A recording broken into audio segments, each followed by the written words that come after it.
tadi Bapak sudah menyampaikan bahwa sudah menyusun pokok-pokok pikiran. Nah, pokok-pokok pikiran daerah ini kalau sudah lengkap kita tangan bupati dan nanti diserahkan ke provinsi, kemudian diserahkan ke Jakarta karena akan disatukan di seluruh Nusa Tenggara Barat. Nah, ini nanti yang akan dilihat oleh pusat. Kemudian kalau memang ada acara-acara tentang kebudayaan dalam arti integritasnya, bendanya, ini nanti bisa bekerja sama dengan pusat. Dan memang sudah tersusun dengan baik. Karena kemarin Pak Dirjen pernah memberi informasi ke kita bahwa pusat akan memperhatikan daerah yang sudah dua dilaksanakan untuk kebudayaan. Satu, PACD-nya sudah ada, yang kedua PPKD-nya sudah tersusun dengan baik. Nah, itu yang akan diperhatikan dalam arti bisa kerjasama dengan pusat dalam berbagai hal terkait dengan kebudayaan. Sekali lagi, jangan karena misalnya daerah tidak punya SDM atau tidak punya ini sehingga budaya budaya itu ada. Harusnya nanti apalagi di Jawa, di Nusa Tenggara ini mungkin dua timur dan barat ini ada PPK-nya. Nah, itulah yang bisa kerjasama nanti dengan dinas. Nah, kalau kita karena memang wilayahnya luas, jadi cuma mengurusi Jawa Timur itu juga kita sudah kewalahan. Nah, karena terlalu banyak. Nah, kalau di sana mungkin yang kelihatan, atau yang tertimbun. Kalau di sini yang tertimbun bahkan tergerus air sungai apa muncul, ya harus kita tangani juga. Jadi Jawa Timur ini benar-benar kaya akan sejarah budayanya, baik dari terutama dari masa klasik, seperti prasejarah juga. Jadi itu yang dua yang bisa jadi perhatian. Dan lagi-lagi memang banyak daerah yang salah satu menyatakan bahwa ya kami kekurangan ini, tapi tidak jadi masalah karena saya pengalaman di Jawa Timur ini tidak di Madinah saja kita mendapat anggaran, tapi Dewan juga ngasih anggaran. Bahkan di sini LSM juga membiayai. Tahun ini kami dibiayai 3 lokasi oleh LSM. Kalau kan bisa tahu namanya Kaloka. Ini mengeluarkan biaya. Satu situs itu di 3 situs ini, tapi ada satu situs yang 2 kali kan dibiayai. Assalamualaikum warahmatullahi wabarakatuh.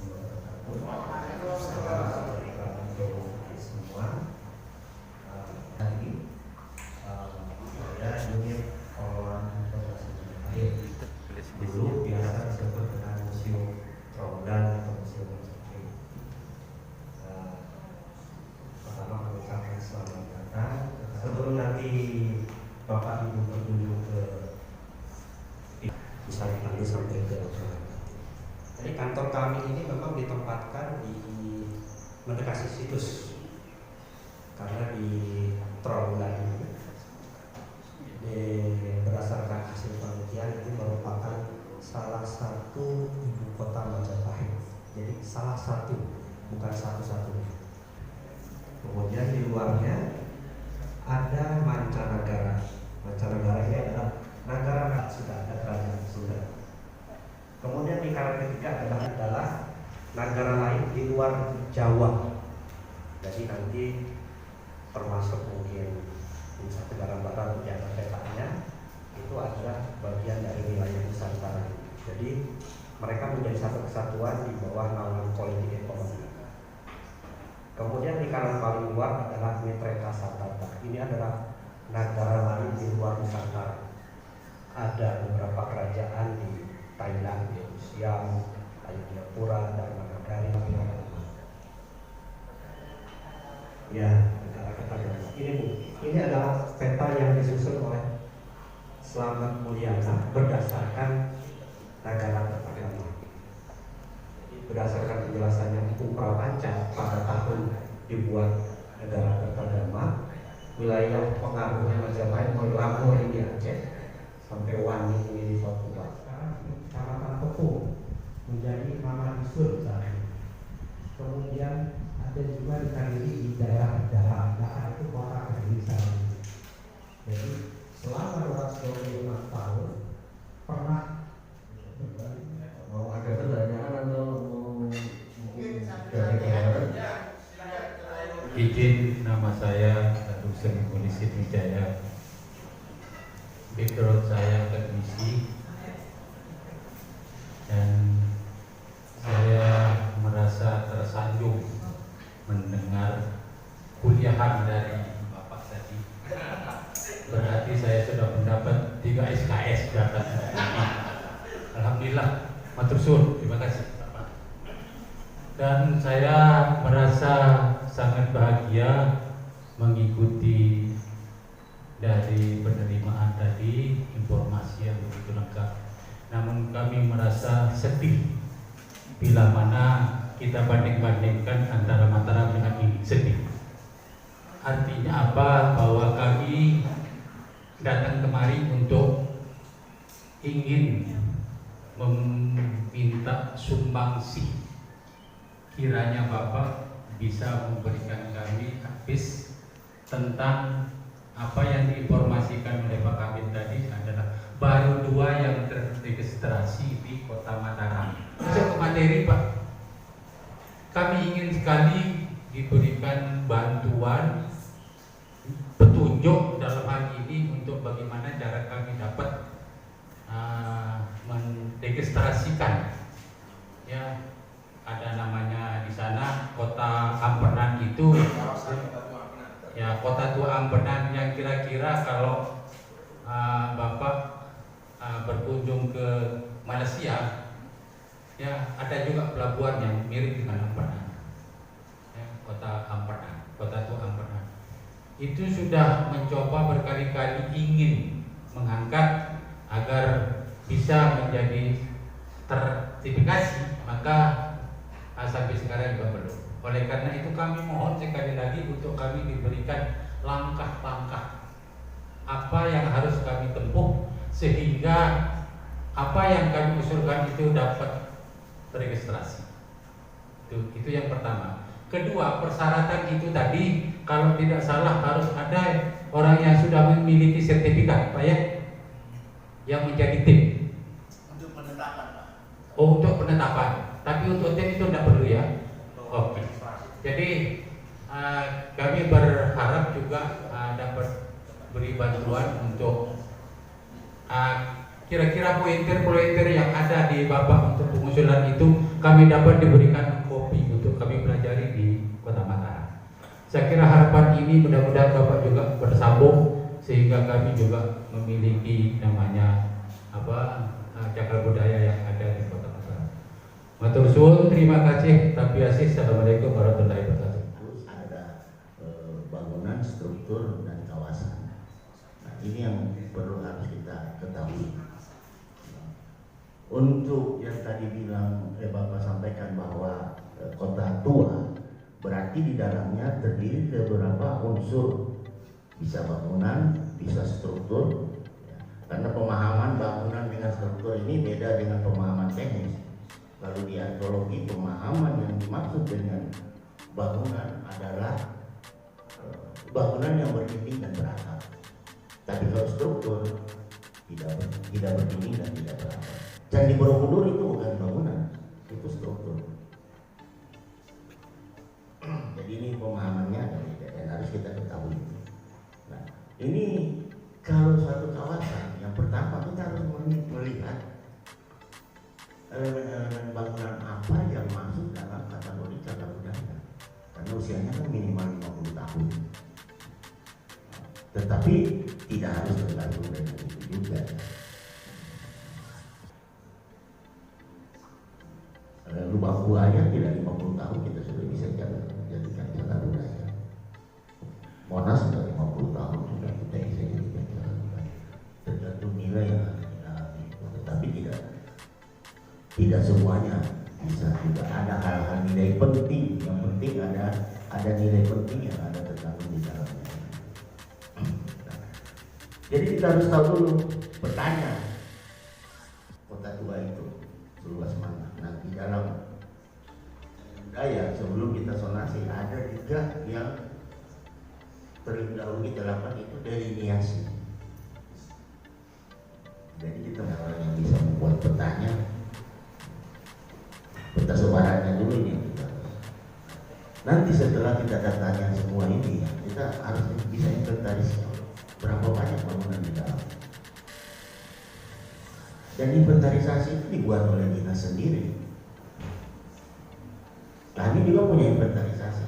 Dinas-dinas di daerah juga punya daftar inventarisasi. Kodenya ya pasti berbeda, tapi objeknya sama. Karena tergantung kebutuhan dari dinas itu sendiri. Kemudian dari situlah nanti Bapak data semua berapa banyak, berapa luas kawasan tersebut. Karena yang disebut kawasan itu lebih dari satu bangunan, 2 saja sudah kawasan yang berdekatan. Misalnya bangunan ini dengan bangunan di sebelah sana, ini satu kawasan gitu. Kawasan ini nanti ya berapa bangunan itu, ya, kemudian apa saja tipe bangunannya. Ada mungkin dari masa Jepang, ada mungkin kolonial dan lain sebagainya. Pelabuhan juga tadi Bapak ngomong pelabuhan, ya kalau dia ada di sekitar ini termasuk dia kawasan, termasuk pelabuhan.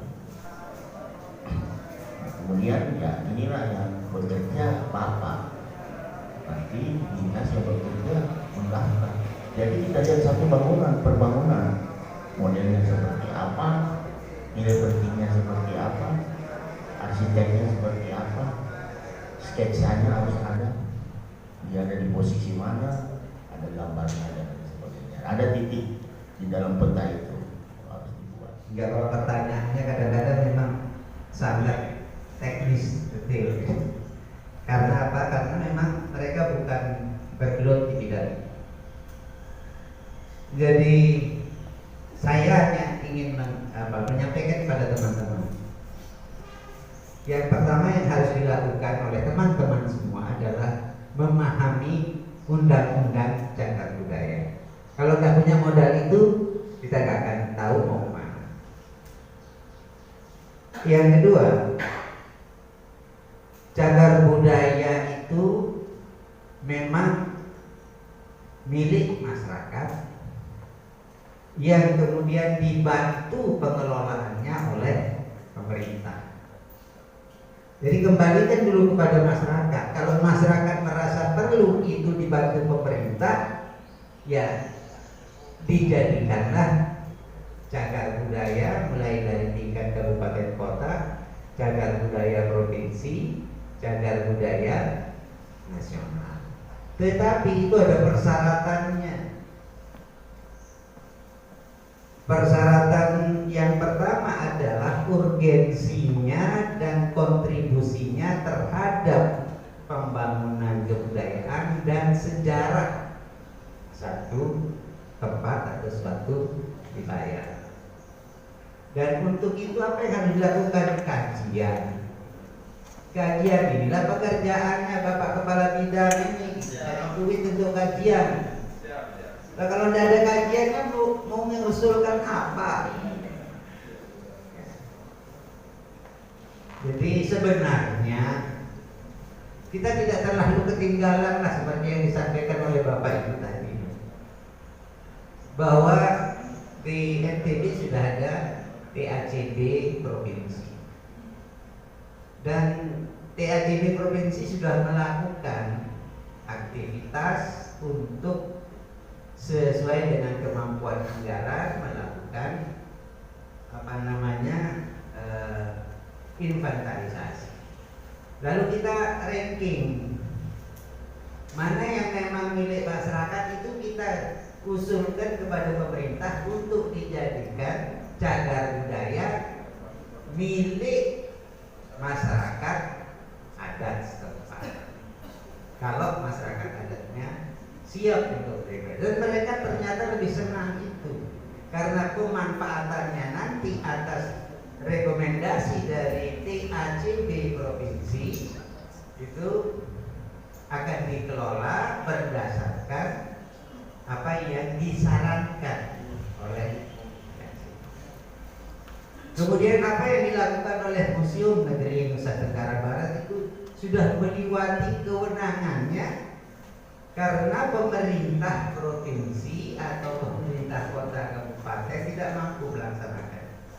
Lalu sebenarnya museum yang hanya wilayahnya hanya sebatas tembok museum jadi keluar. Bahkan masyarakat lebih mengenal museum, ada temuan.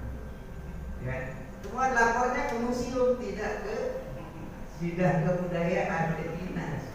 Nah, museum ini kemampuannya terbatas, tetapi museum melakukan pengenalan itu ke sekolah. Lalu ada program museum PBB, museum masuk sekolah. Ini model-model yang sebenarnya kita tidak terlalu ketinggalan, Bapak. Saya kira itu teman-teman, jadi mohon supaya kita punya waktu ini kita bisa manfaatkan lebih banyak lagi untuk kita melihat bagaimana menghayati situs itu yang paling penting. Ya, menghayati situsnya. Bila perlu di setiap situs yang dirasa coba duduk sana bicara dengan dia. Saya kira itu, terima kasih.